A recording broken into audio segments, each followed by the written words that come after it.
Un calme tendu régnait dimanche soir dans la bande de Gaza. Malgré l'annonce d'un cessez-le-feu, des Palestiniens ont tiré une nouvelle roquette Qassam sur le sud d'Israël. Une attaque qui survient quelques heures après que l'aviation de Tsahal ait visé une cellule terroriste dans le sud de l'enclave palestinienne. Au moins un activiste du djihad islamique a trouvé la mort dans ce raid, tandis qu'un second a été grièvement blessé. Tout au long de la journée, les services de secours sont restés en état d'alerte maximale dans les villes de la région sud. Au total, ce sont une quarantaine de roquettes qui ont été tirées depuis la bande de Gaza, en l'espace de 24 heures. Je conseille au Hamas et au djihad islamique de ne pas tester les capacités d'Israël. C'est l'avertissement lancé par Benyamin Netanyahou aux factions palestiniennes au lendemain d'une journée de tirs nourris contre le sud d'Israël. Le Premier ministre israélien affirme que son pays ne cherche pas à provoquer une escalade, mais prévient qu'il frappera sans hésiter ceux qui prendront pour cible ses citoyens.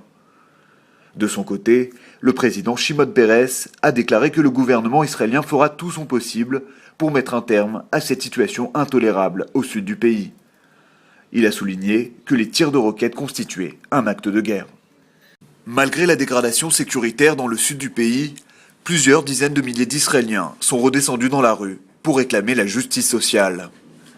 À Tel Aviv, place Rabin, ils étaient 20 000 à répondre à l'appel de Daphne Leaf, l'une des grandes figures du mouvement de contestation sociale en Israël. La mobilisation a cependant été plus faible que cet été. Il faut dire qu'il s'agit de la première action menée depuis la Grande Marche du Million, le 3 septembre dernier, qui avait rassemblé près de 400 000 Israéliens dans tout le pays. Pour les contestataires, le prochain rendez-vous aura lieu ce mardi, avec l'ouverture de la session d'hiver de la Knesset.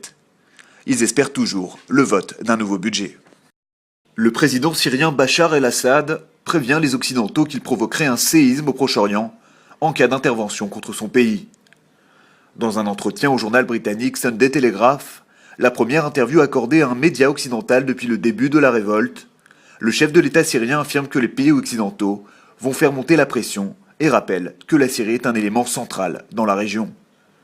Sur le terrain, après que des dizaines de manifestants aient encore été tués ce week-end, la population réclame une assistance extérieure, à la manière de celle de l'OTAN en Libye.